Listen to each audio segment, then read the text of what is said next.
E aí, pessoal, boa noite. Boa noite. Vamos começando, né? Vamos começando por aqui nessa aula. A turma vai entrando aí assim que for chegando. Já estou gravando, tá? E nossa aula hoje é de tecnologia farmacêutica, não é isso? Procede? Tecnologia farmacêutica, isso mesmo. Perguntinha primeiro aqui, antes da gente começar a nossa disciplina. Como está a experiência lá no AVA, no SAGA? Vocês estão tendo algum problema? Algumas turmas têm relatado alguns problemas, de diversos problemas aí com relação ao SAGA, ao AVA, tamanho de letra, tamanho de texto e alguma coisa do tipo. Eu tenho acompanhado no grupo. Vocês podem me dizer alguma coisa? Antes estava bem pequeno, né, para ler. Eu até falei com você dentro de sala de aula, na terça. Aí agora passou para a gente abrir em outra aba.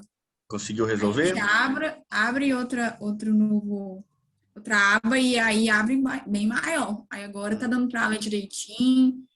Agora não tem nada a reclamar, não. Entendi. Então tá.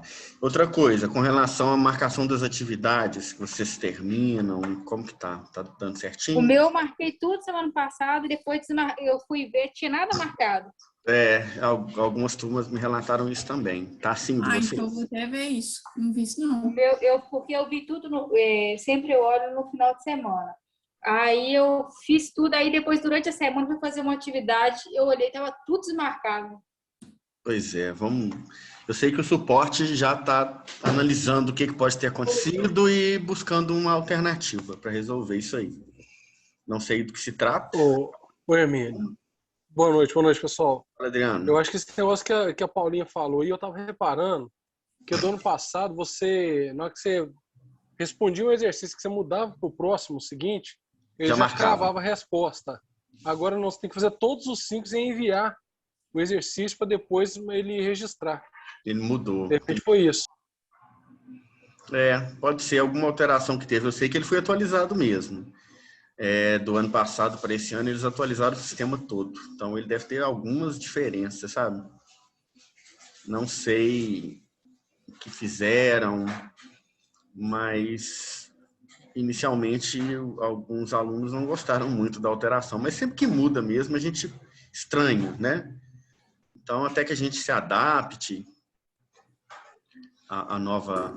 Você vai acostumar. Nova forma, né, de lidar com a plataforma. Mas eu acho que, pelo que vocês estão me dizendo aí, as coisas já devem estar caminhando, né, para resolução.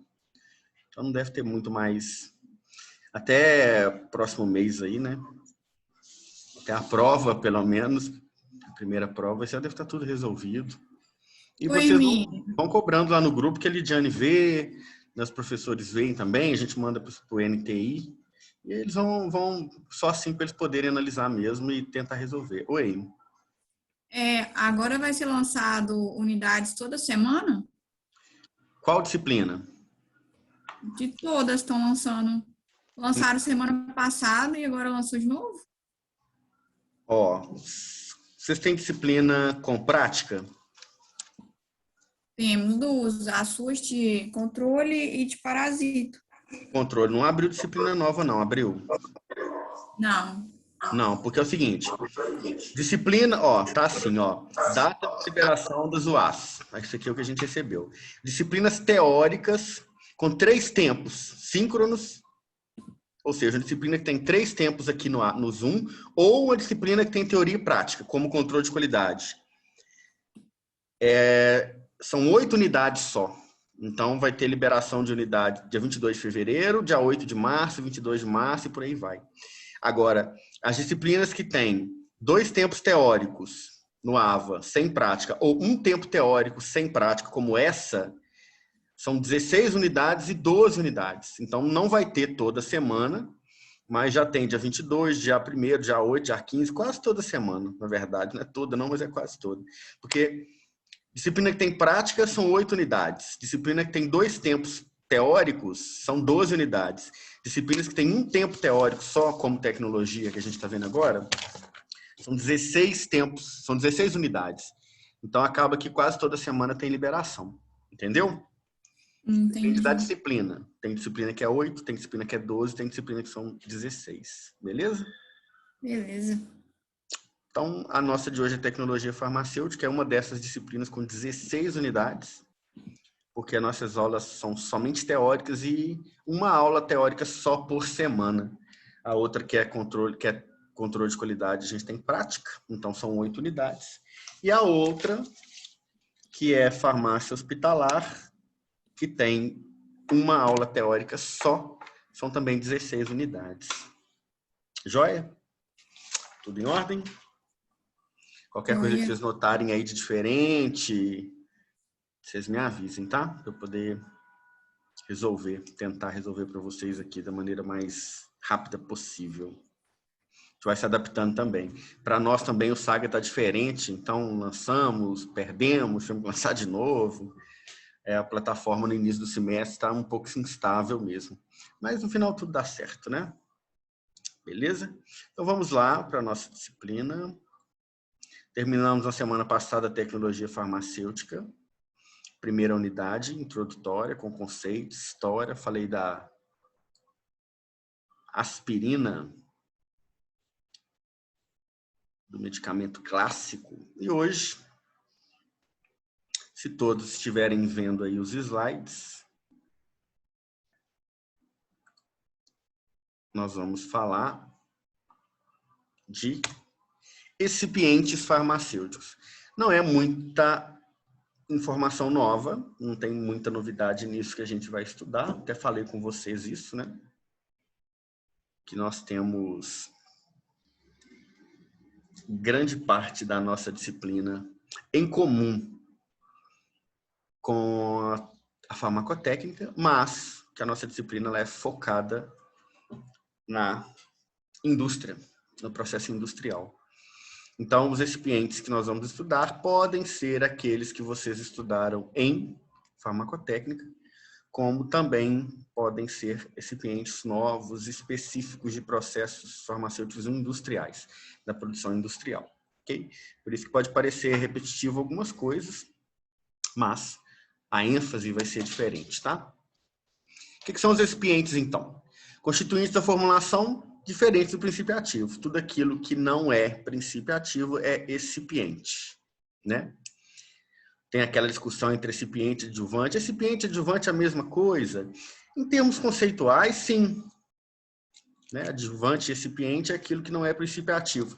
Mas a gente ainda tem uma classificação mais antiga de que os excipientes incluem os adjuvantes, que os adjuvantes são flavorizantes, os excipientes são aqueles obrigatórios na formulação, e os adjuvantes são aqueles excipientes que participam para melhorar cor, sabor, odor. Entenderam? Então é como se os adjuvantes fossem os recipientes mais nobres aí, vamos dizer assim. Na verdade, menos importantes, vamos dizer assim. Mais nobres seriam os recipientes importantíssimos, que não poderiam fabricar os medicamentos sem eles, né?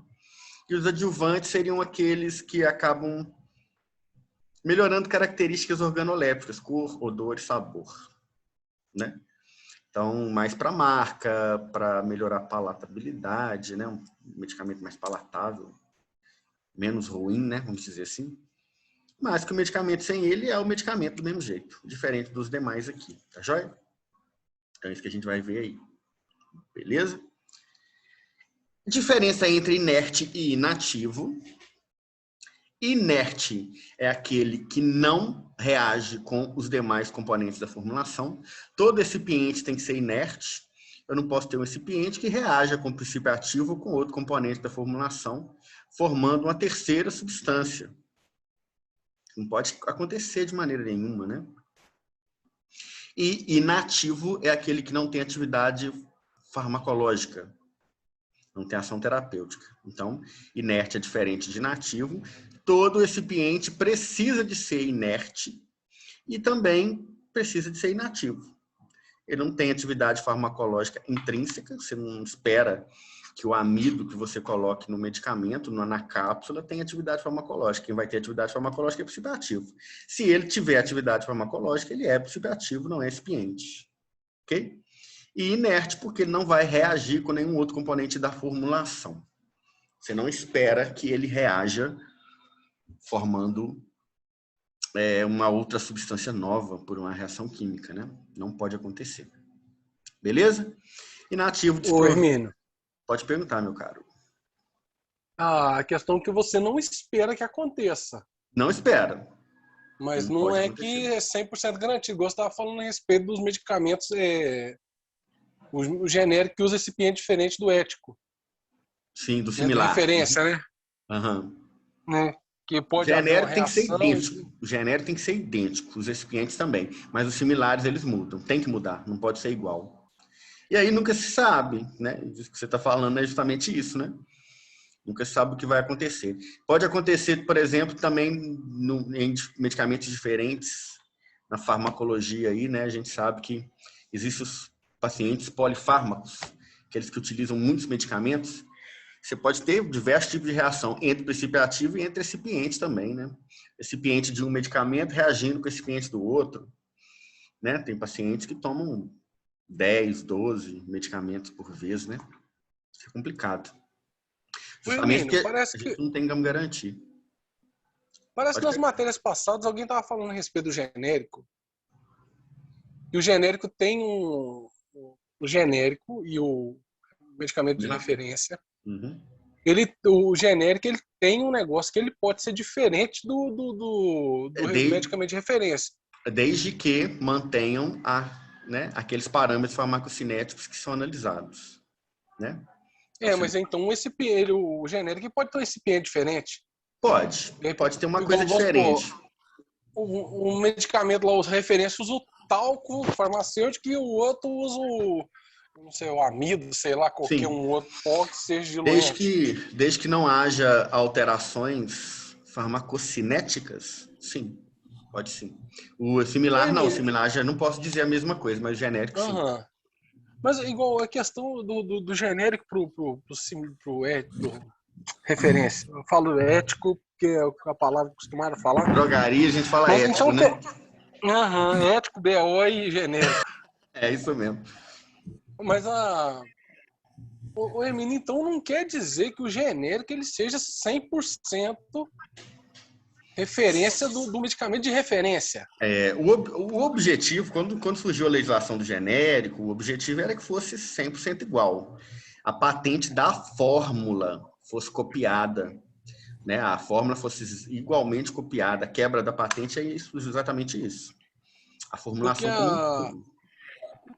A questão de atendimento em balcão de farmácia, eu vi muito pela questão da gente fazer a indicação do genérico e até empurrar um similar no lugar do ético, né?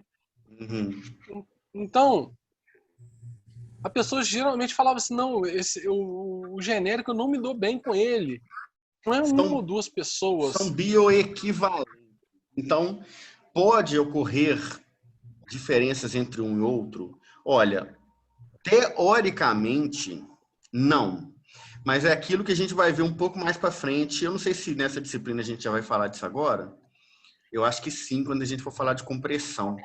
Mas até o processo produtivo pode fazer com que o medicamento seja diferente. Você pode ter na mesma indústria duas máquinas diferentes fazendo o mesmo comprimido, com a mesma fórmula, e um ser diferente do outro.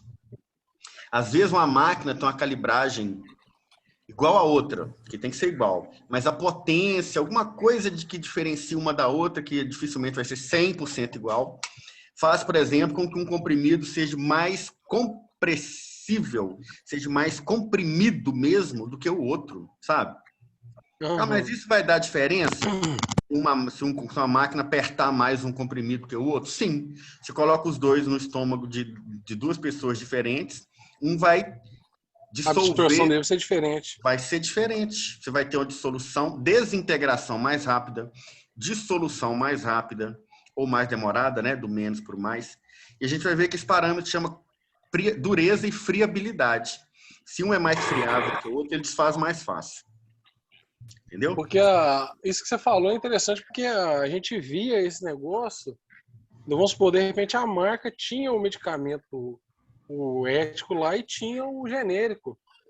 A pessoa sentir diferença do mesmo laboratório do ético pro genérico. Sim, acontece. E uma maneira de você comprovar facilmente isso que eu estou falando são aqueles comprimidos que podem ser fracionados. Às vezes, você consegue o mesmo comprimido, um genérico, um similar, genérico, um referência, né, que a gente está falando, o genérico de referência. Você vai fracionar você consegue cortar ele, todos os dois sulcados, né? Você consegue cortar ele com facilidade, o outro esfarela, corta irregular, processo de produção. Aí eu posso dizer que eles são 100% iguais? Não, não posso dizer. Mas que eles cumprem com o mesmo objetivo? Aí sim, essa que seria a questão, entendeu? É difícil você convencer as pessoas disso às vezes.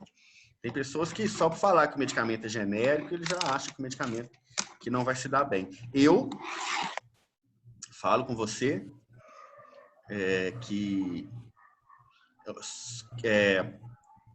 deixa eu ver se eu lembro qual medicamento que é. Venlafaxina. Venlafaxina. Venlafaxina você compra ela. É o Effexor. É o Effexor, né? Que é, se não me engano, o Effexor é cápsula, não é? É, Adriana, cápsula, não é? E eu já vi a venlafaxina genérica, cápsula e comprimido. Não lembro. Eu não tô lembrando, eu só sei que... O que é? O Effexor é comprimido, é cápsula, não é? O que é Effexor? Eu não conheço, não. O Venlafaxina referência. Eu conheço o Velaxin, o Velift. Eu lembro do Velaxin. O Velaxin, Velift, né? O Effexor foi o primeiro. Mas o que eu quero dizer? Que você tem cápsula e comprimido para uma mesma, olha só, para a mesma fórmula. Você tem formas farmacêuticas diferentes. Eu posso jogar tudo dentro de uma cápsula, ou eu posso fazer compressão a seca ou compressão úmida, como a gente vai ver. Eu já vi caso, né? Eu tô falando isso assim, já vi caso em família, o que a gente chama em farmacovigilância de inefetividade terapêutica. A venlafaxina é um medicamento que dá muita síndrome de abstinência. Então, se você toma 75 miligramas e o medicamento ele é subdosado, você vai ter síndrome de abstinência pela dosagem. E eu já vi marcas. E nem foi uma marca tão ruim assim, hein? Por exemplo, tomava o Eurofarma e passou a tomar o Biosintética. E o Biosintética não adaptou. Tomava e tinha a síndrome de abstinência, dor de cabeça, enjoo, visão embaçada. Mesmo medicamento. E a diferença é que uma era comprimido e outra era cápsula. Estão vendo?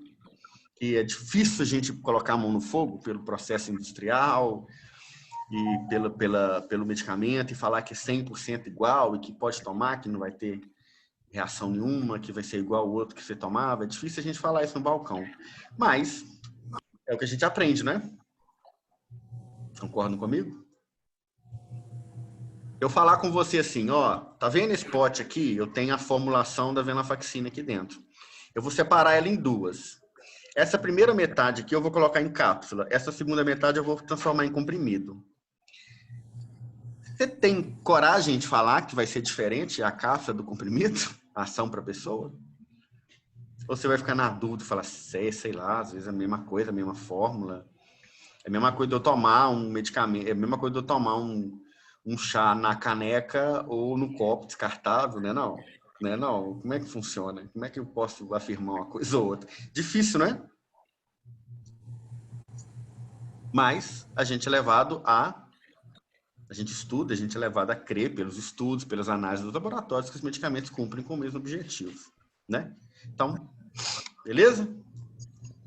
A gente vai estudar isso o tempo todo. Tem uns gráficos que a gente vai ver nas aulas para frente aí, para frente que compara ético, como diz o Adriano aí, ético similar, né? BO, né, Adriano? Ético. BO é bom para vender, hein? Paga a comissão, então. É bom para o comissionado, quando chega assim, eu não quero o genérico, não. Quer que esse Gzinho não. Aí vai lá e quer levar o similar. Esse mundo B.O. A Paulinha, que é dona de farmácia, é biozeira. A Paulinha tem uma cara de biozeira danada. Aí vocês ficam satisfeitos, né? Uai, o final do mês, quem paga a conta é eu. Sai de onde minha vida? Tem que sair do meu bolso, então, minha filha.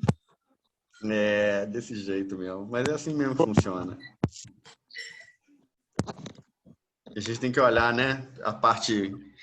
Tudo é medicamento, tudo é liberado pela Anvisa, tá tudo registrado, tudo tem qualidade garantida. Então, a gente pode vender, né? Desde que a gente possa intercambiar, a gente faz, né?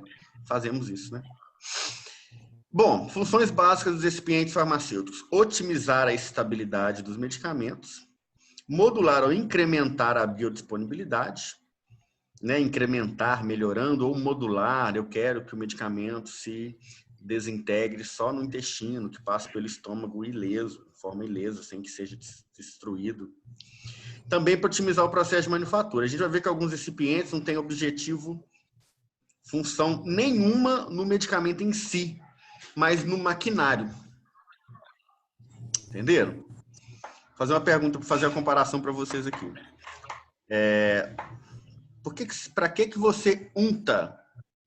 É a palavra que é utilizada, né? O fundo de um tabuleiro para fazer um bolo, para fazer um pão, uma rosca. No grudar.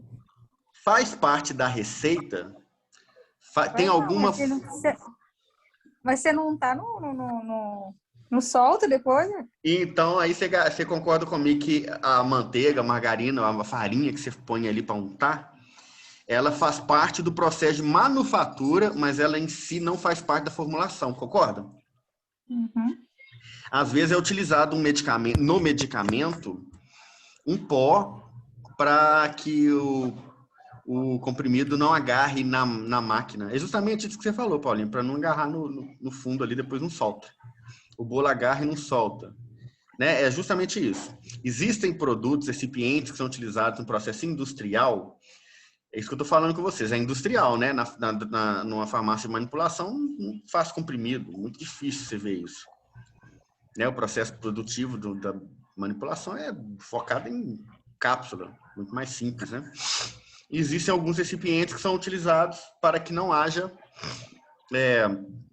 interação, para que não grude. A palavra correta é essa, né?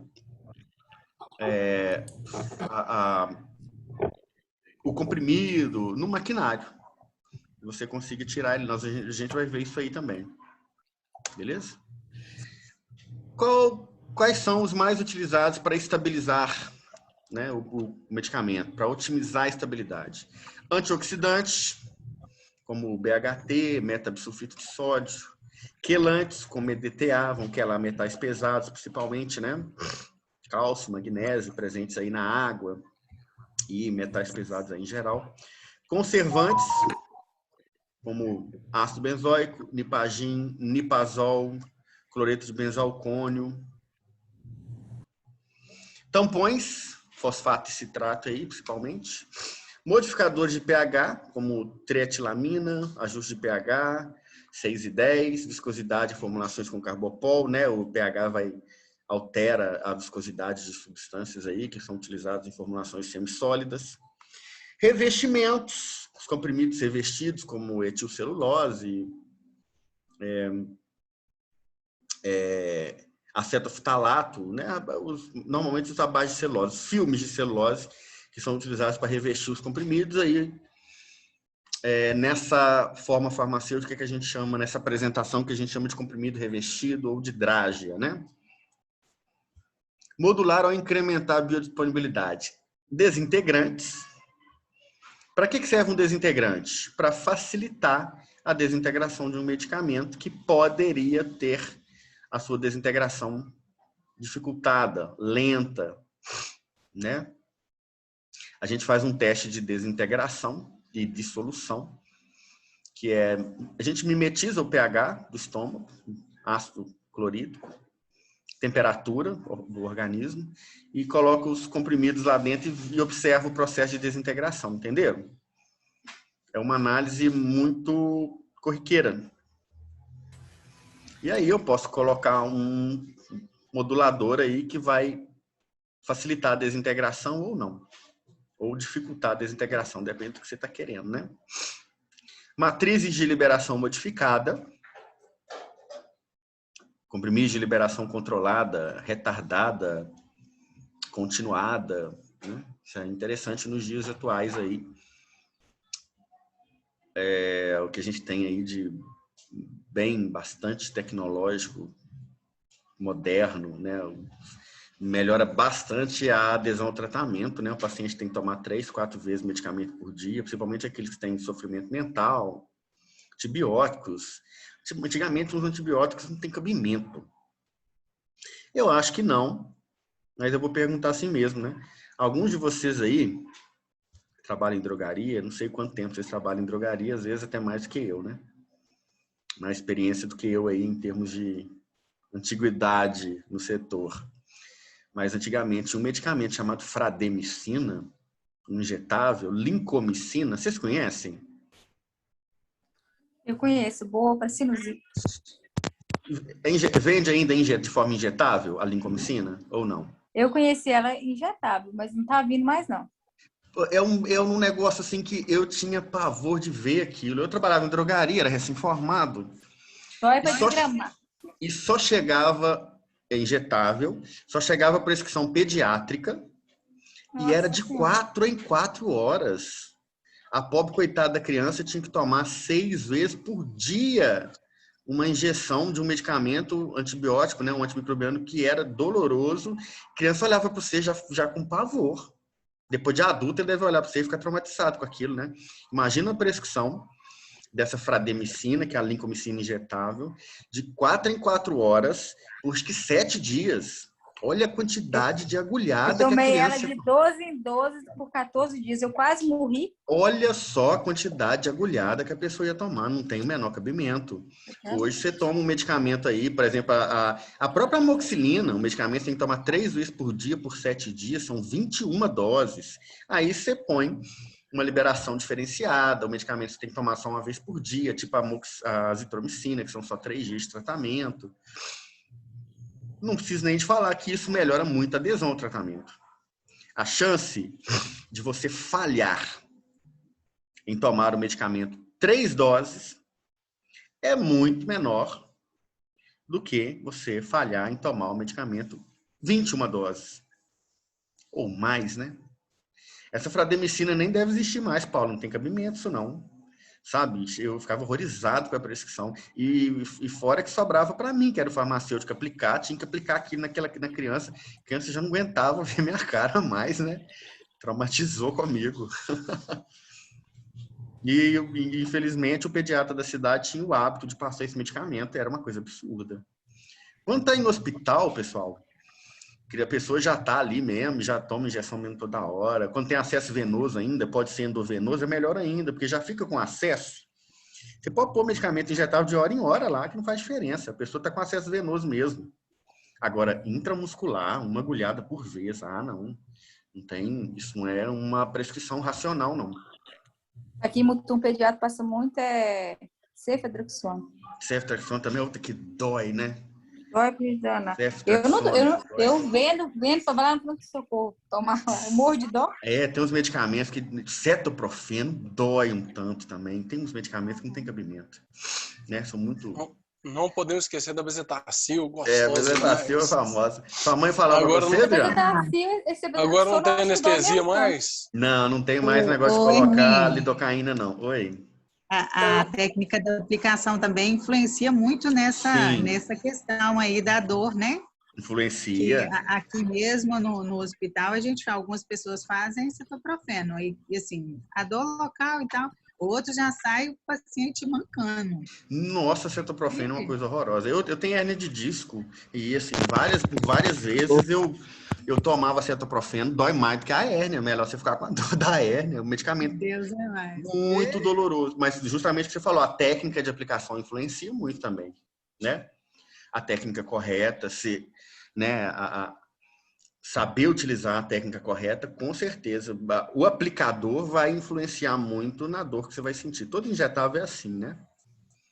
Eu tenho um medicamento que é um medicamento mesmo, que já tem característica de lesar o tecido, isso vai fazer dor mesmo. Eu não entendo por que ele lesa, sendo que ele é líquidozinho. Porque o pH. Que não dói tanto. pH, sabe? Os oleosos, por exemplo, a gente acha que, né? Muita gente acha que eles doem mais, mas eles têm uma composição mais parecida com a composição dos tecidos.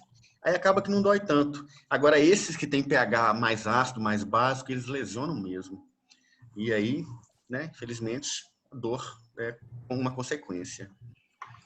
Mas a benzetacil é tradicional. Antigamente a mãe da gente falava, né? Se você não comer, você vai tomar benzetacil. A gente comia na marra. Né? Oi, Hermínio.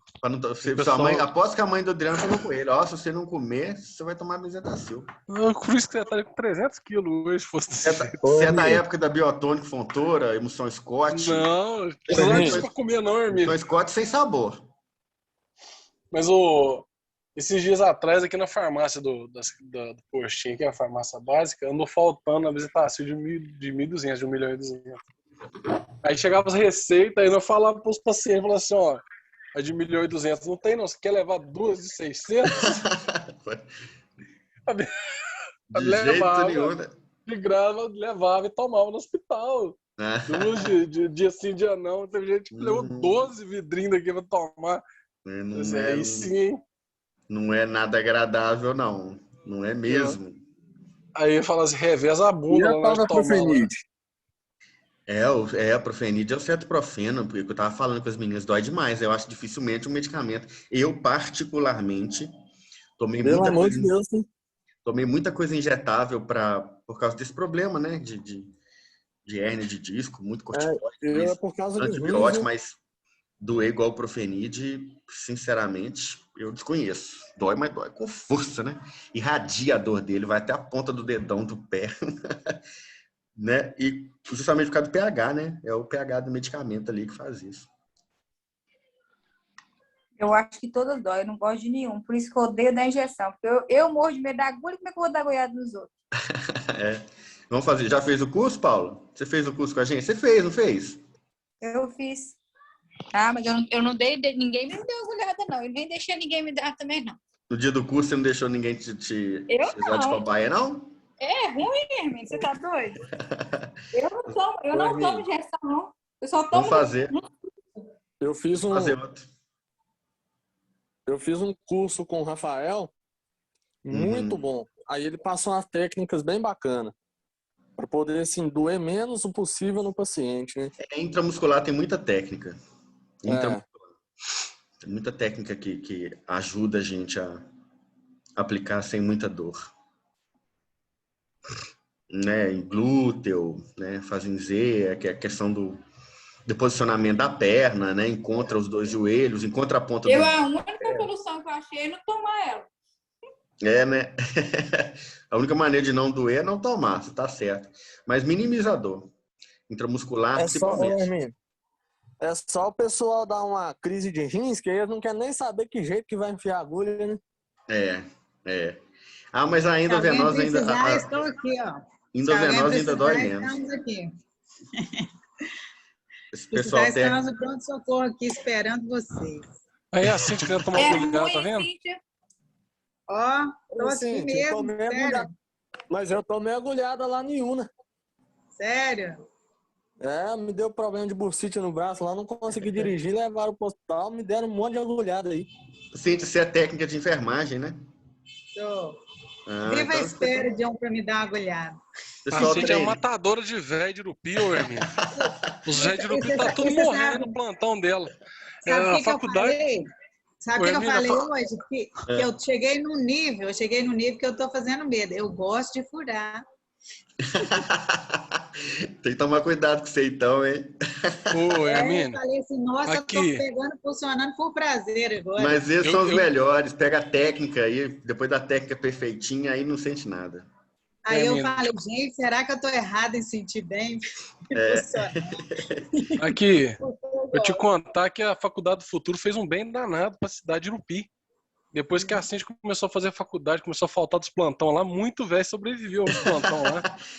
Nunca Foi a me Cíntia vi. frequentar a aula e o Zé Porque eu começou tava a matando ver. mais que o coronavírus, né, Yuna? A taxa de mortalidade de Irupi lá baixou bastante. A Cíntia começou a fazer faculdade à noite. Ô, Adriana, ela tá matando Eu mais do tô que o trazendo coronavírus. conhecimento. Verdade. Tô trazendo conhecimento para cá agora, né? Então Eu vou é lá isso na mesmo. faculdade buscar essa prática. Pessoal, paciente chega aí te procurando, Cíntia. Eu tomo injeção só se for com a Cíntia. Mas você acredita que tem? Mas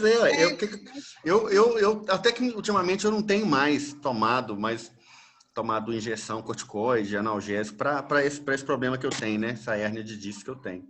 Mas quando eu tomava ele constantemente, beta-30. Eu chegava com a ampolinha na mão assim, ia sempre no hospital que eu trabalho, tem um rapaz, um técnico de enfermagem, eu sempre chegava nele. Eles falavam comigo assim, você tem vergonha de deixar as meninas aplicar no seu? Eu falo, não, de maneira nenhuma, mas a mão do cara é mais leve que a mão dos meninos. Tem vergonha não, é dor. Quando a gente é cliente fiel, assim, de um pronto atendimento, você seleciona o seu profissional lá, mas só você. Eu ganho o seu dia. Eles chegam procurando pessoas, se não tem, volta para trás. Acaba que não deixa o outro aplicar também, não. Existe isso. Ô, Hermínio. A gente escolhe. Se acha no direito de escolher. Fala, Adriano. Quando eu trabalhava na farmácia, tinha um senhorzinho que tinha câncer de garganta. E aí o médico passou aquelas vitaminas para ele, Noripurum, que é a vitamina pesada. E aquilo é muito dolorido, né? Você acredita que ele procurava só eu para aplicar a injeção nele? O problema é que eu queria correr, que eu não queria aplicar, entendeu? Mas não tem jeito. Se te elegeu, tá eleito. Não tem jeito. Aí é que tá, que eu não queria, porque eu senti muita dor, que ele era muito magrinho, né? Por causa de estar muito doente. Aí acabava que sobrava pra mim. Quando eu formei, não tinha essa legislação ainda que proibia benzetacil em drogaria, que proibia endovenosa. Então, eu fiz muita endovenosa em drogaria. Eles chegavam A caviamina já aplicou? Já apliquei. A caviamina que era gostoso demais, 15 ml. 15 ml, se você aplicar, é endovenoso no paciente. Qual vitamina que é? Eu já nem me lembro. É um complexo? Era um polivitamínico. É um pólico, né? Um polivitamínico. É. Né? E o interessante é o seguinte, a pessoa chegava para tomar isso porque já estava desidratada, desnutrida, com os bracinhos dessa finurinha, e você tinha que pegar a veia e aplicar 15 ml. Não era fácil não, viu? E a injeção de eucalipto, Hermínio? Já aplicou? Não, essa eu lembro, mas essa eu não cheguei a fazer, não. Ô, Hermínio, essa outra que vocês falaram aí é como se fosse a citoneurin hoje? Na verdade, é um polivitamínico. É um complexo vitamínico injetável, vitamina B12, amarela com cheiro ruim. O citoneurin, eu acho que não sei se é 1 ml ou 3 ml, essa é 15 ml. E essa é endovenosa, citoneurin é intramuscular, né? Muscular. Essa caviamina, rapaz, era uma seringa de 20 ml, que você tinha que misturar uma ampola com outra. É verdade. Era uma de 5 e uma de 10. Você podia ainda, nessa época, fazer endovenosa em drogaria, 2000 e alguma coisa, né? Foi logo que eu formei, 2004. Depois veio a legislação e proibiu o benzetacil por choque anafilático, proibiu as endovenosas por diversos motivos, né? Risco, questão mesmo de segurança do paciente. E aí parou de fazer, mas até que parou de fazer, a gente fazia muito. Em vez de ir direto para o pronto atendimento do hospital, para tomar um medicamento, ia na drogaria e te pegava no pulo para você fazer esse medicamento, eu vou te contar. A gente aprende assim mesmo, só na marra. Assim que eu aprendi a aplicar. A gente sai da faculdade com um receio, né? E depois você tem que, de qualquer maneira, aprender a fazer. Não tem alternativa, né? Vamos lá, para a gente passar aqui, ó. Quase na hora da gente encerrar nossa aula hoje. Vamos lá. Para otimização do processo de manufatura, diluentes. Isso vai facilitar, né, a dissolução, né, o próprio nome já diz, a diluição, né, do medicamento ali, do princípio ativo nos pós, para enchimento de cápsula, para composição da forma dos comprimidos. Né, de repente você tem aí um hormônio que tem 0,25 microgramas. Como é que você faz um comprimido só com princípio ativo? Você precisa de ter diluentes, né? Recipientes, veículos, a gente gosta de chamar, né, desses nomes também, né?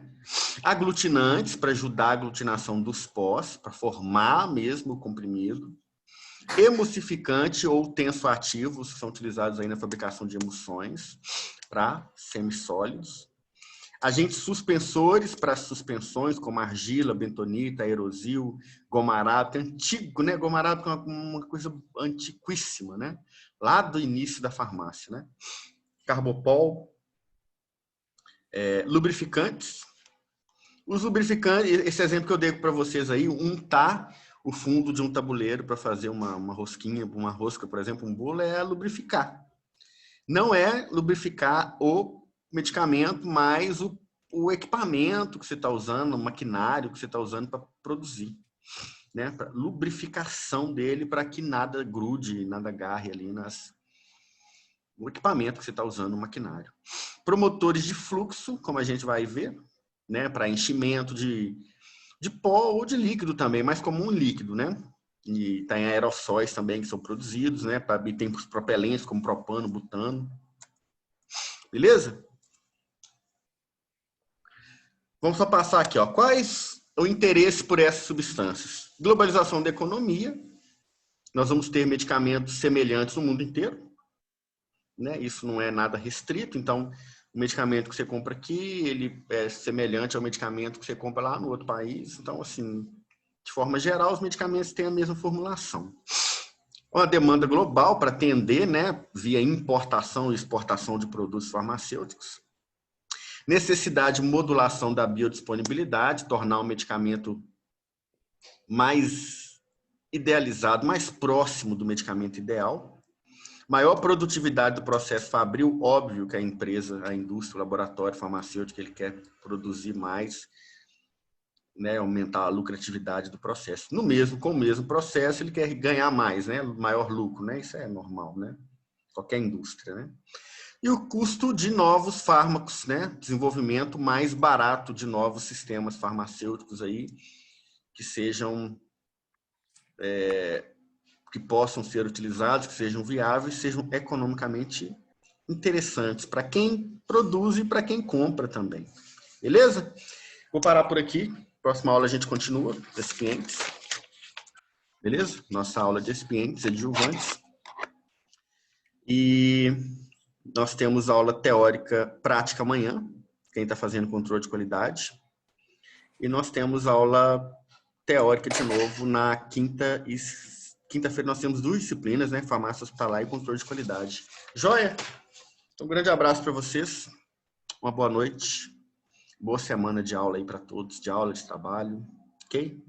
Aguardo vocês amanhã lá na nossa aula prática, lá no nosso laboratório de sempre. Joia? Show. Valeu, Hermínio. Um abraço para vocês. Valeu, pessoal. Até a próxima.